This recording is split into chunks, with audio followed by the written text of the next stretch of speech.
Bukankah makna dari puasa itu yang menjadi tujuan akhirnya adalah la'allakum tattaqun, agar kamu menjadi orang-orang yang bertakwa.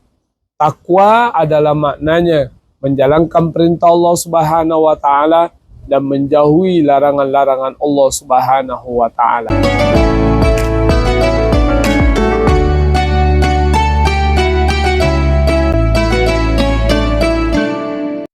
Bismillahirrahmanirrahim.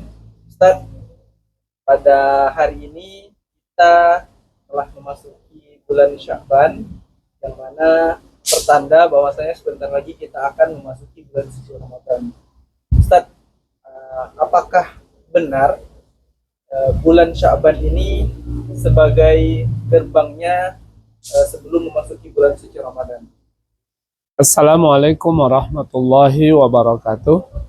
Apa kabar jamaah sekalian? Mudah-mudahan sehat dan selalu dalam rahmat Allah, semangat untuk beribadah sebagai bekal persiapan kita untuk kehidupan yang lebih abadi, yaitu hidup di akhirat kelak bersama dengan baginda Nabi SAW beserta orang-orang yang solihin dengan nikmat surganya Allah Subhanahu wa taala.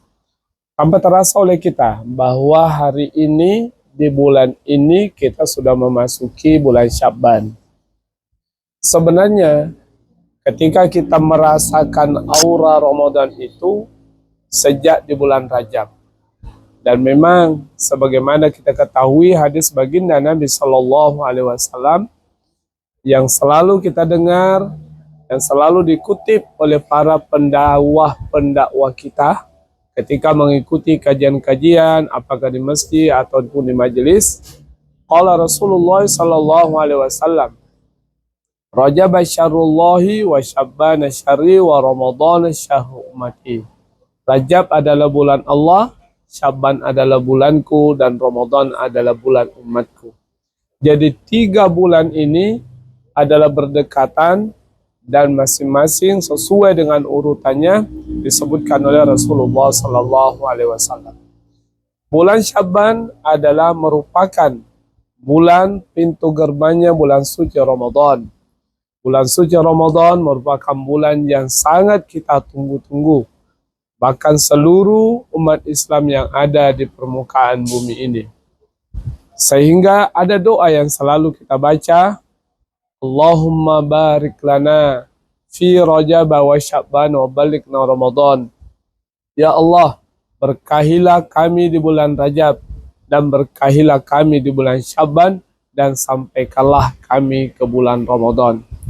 Kalau kita teliti dan telaah makna daripada doa ini, bahwasanya bulan Sya'ban begitu kental dan begitu dekat dengan bulan suci Ramadan, sehingga aura dan suasana Ramadan itu sudah bisa kita rasakan. Hadirin para jamaah yang dimuliakan oleh Allah Subhanahu wa taala.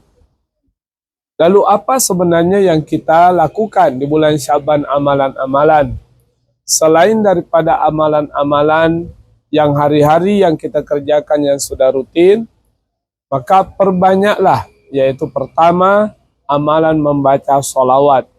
Ada 2 alasan kenapa sholawat yang diperbanyak, artinya bahwasanya sholawat itu lebih diprioritaskan di bulan ini. Jumlahnya yang banyak karena ayat yang diturunkan oleh Allah Subhanahu wa taala terkait dengan perintah sholawat itu diturunkan di bulan Sya'ban. Kemudian alasan yang kedua, karena ini adalah bulannya Rasulullah Sallallahu Alaihi Wasallam. Maknanya yang tersirat dari 2 hal itu adalah mari kita perkuat amalia-amalia kita, karena kita akan memasuki bulan suci Ramadan. Maka bersihkanlah diri kita di bulan Sya'ban ini, baik membersihkan diri secara zahir ataupun juga membersihkan kalbi kita daripada dosa-dosa. Karena kita akan dipertemukan oleh Allah Subhanahu wa taala, yaitu di bulan suci. Kesucian bertemu dengan kesucian, maka insya Allah itulah yang akan melahirkan jiwa-jiwa yang bertakwa kepada Allah Subhanahu wa taala. Bukankah makna dari puasa itu yang menjadi tujuan akhirnya adalah la'allakum tattaqun, agar kamu menjadi orang-orang yang bertakwa. Takwa adalah maknanya menjalankan perintah Allah Subhanahu wa taala dan menjauhi larangan-larangan Allah Subhanahu wa taala. Maka berangkat dari mana? Adalah berangkat dari hasil kita berpuasa di bulan suci Ramadan. Bulan suci Ramadan yang sebentar lagi akan hadir bersama dengan kita. Maka boleh juga kita katakan bahwa Syaban ini sebenarnya bulan pemanasan memasuki bulan suci Ramadan. Nah, kalau bulan pemanasan artinya adalah sudah melatih diri kita semenjak bulan Syaban ini. Puasa apa sih sebenarnya? Esensi atau hakikat dari puasa itu sendiri, yaitu tidak hanya sekedar menahan tidak makan dan tidak minum, tetapi adalah menahan anggota badan kita daripada perbuatan maksiat. Nah, menahan diri kita bukan menghilangkan hawa nafsu, karena manusia itu memang kodratnya sunnatullah, dia harus memiliki hawa nafsu. Tetapi yang diperintahkan oleh Allah dan diperintahkan oleh baginda Nabi sebagai contoh teladan dalam kita mendekatkan diri kepada Allah adalah mengatur hawa nafsu kita sesuai dengan perintah Allah. Mengatur hawa nafsu itu adanya diperkuat dengan ibadah puasa. Jadi tidak hanya sekedar makan dan minum, tapi bagaimana syahwat-syahwat keinginan-keinginan kita dibatasi selama bulan suci Ramadan. Ada 7 anggota badan kita yang sangat potensial untuk melakukan maksiat. Apakah itu maksiat yang sifatnya dosa besar ataupun juga dosa kecil. Maka oleh karena itu latihlah itu di bulan Syaban ini. Bagaimana bulan Syaban ini kita memperbanyak ibadah selain daripada sholawat, kemudian juga perbanyak berpuasa puasa sunnah.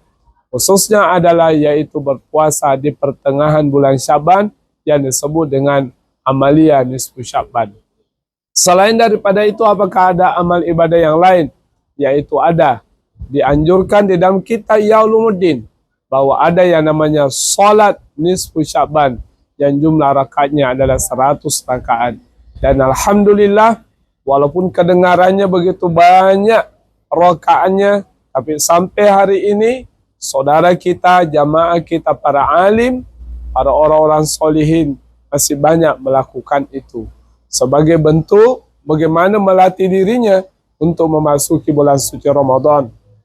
Karena nanti di bulan suci Ramadan itu ada salat yang tidak ada di bulan lain yang disebut dengan salat sunnah tarawih. Nah, sebelum kita memasuki Ramadan, karena Syaban adalah pintu gerbangnya Ramadan, maka sudah dilatih kita untuk melakukan salat sebanyak-banyaknya, yaitu di malam nisfu Syaban. Sehingga nanti kalau Ramadan, kita sudah terbiasa, sudah terlatih fisik dan batin kita. Bagaimana kita memperbanyak sholat. Kemudian berikutnya adalah masih ada satu amalan, yaitu yang dikerjakan di nisfu Syaban ini.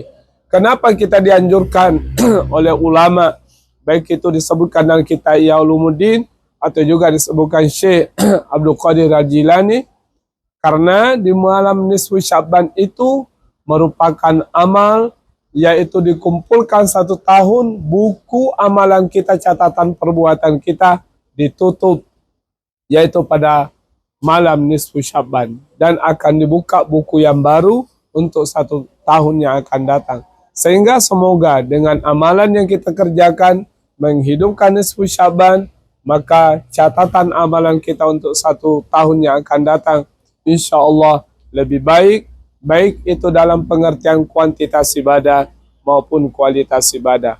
Semua itu kita kerjakan di bulan Syaban, karena bulan Syaban adalah bulan pintu gerbangnya bulan suci Ramadan, sehingga ketika nanti bulan suci Ramadan, tubuh kita ini sudah tidak kaget lagi untuk melakukan amalan-amalan yang mungkin jarang kita kerjakan selain daripada bulan suci Ramadan.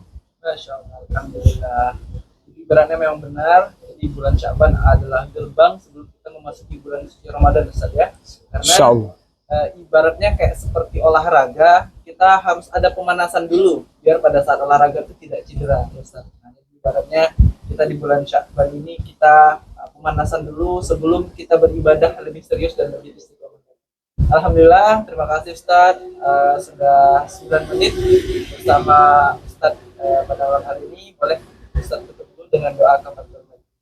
Hadirin yang dirahmati Allah Subhanahu wa taala, apa yang kami sampaikan insyaallah mudah-mudahan bermanfaat, dan jangan lupa untuk selalu tiada hari tanpa kita berdakwah. Di-share, disampaikan kepada sahabat, teman, keluarga kita, insyaallah akan semuanya bernilai pahala di sisi Allah Subhanahu wa taala. Kita tutup pertemuan kita di kesempatan yang berharga ini dan mulia ini dengan doa kifaratul majelis. Subhanakallahumma wa bihamdika asyhadu an la ilaha illa anta astaghfiruka wa atubu ilaik. Assalamualaikum warahmatullahi wabarakatuh.